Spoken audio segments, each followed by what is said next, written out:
Hello YouTube, this is a C5 and I have the Never Unarmed 1917 improved Cutlass, generously provided by Lynn, and I'm very thankful for that. I've taken way too long to make a video on it, but just got around to getting with my brother and actually filming this.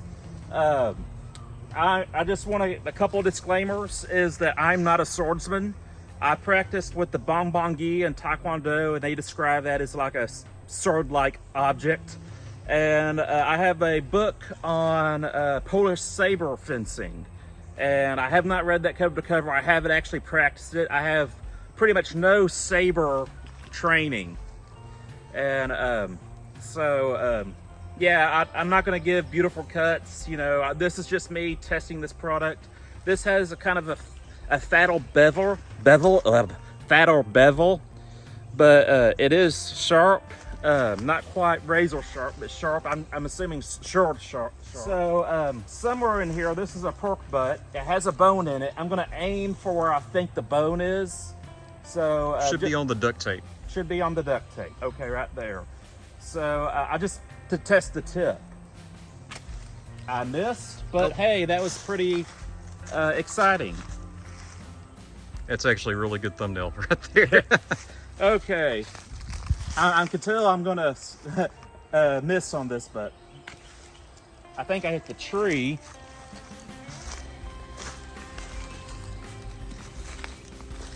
That was directly in the middle of the tape. I'm gonna give one more thrust. That was the bone. The bone was off to the side. Okay, that's what I wanted. I wanted to hit the bone.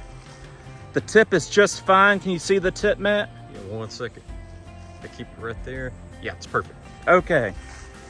So now, again, I'm not a swordsman. I would like to know how to use swords because I think they have a very cool use that I'm going to talk about later. Oh, my goodness. That definitely got into some bone. Yeah, I can see. I think that's it. I don't know. Well, it looks like I'm not going to get another cut out of it. Yeah, just put the sword down. There you go. Is it stable or do you need some help?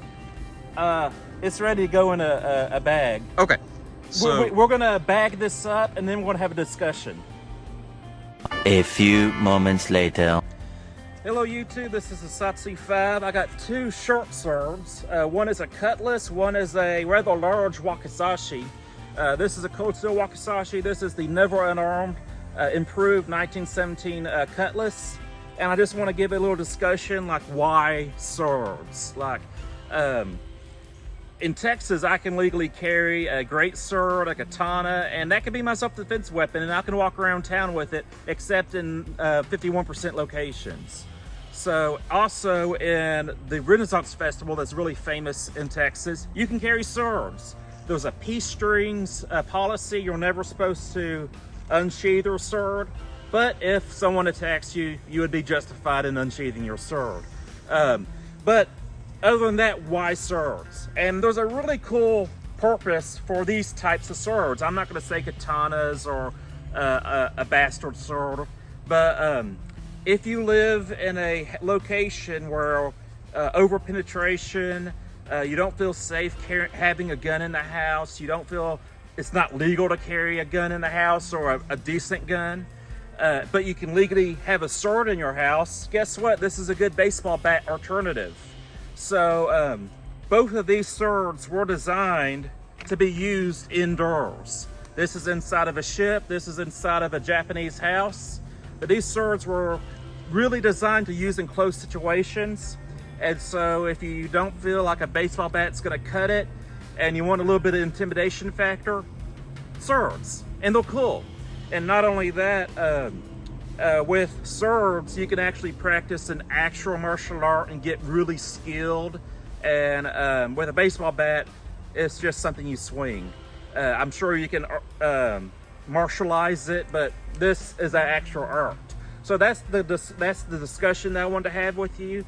Swords are not completely useless in this day and age. You can still legitimately use swords in certain situations, like the Renaissance Festival. If you have a Halloween costume and you want to carry a sword, well, why not carry a real sword and not a wall hanger? So swords do still serve a purpose. And with this sword, you got a bludgeoning tool with it as well. So that's it, that's the video. Sadly, we're only able to get one cut out of the perk butt, but it was a pretty epic cut. So hope you enjoy the day, and thank you for watching. I'm a Satsu 5, and I'm out.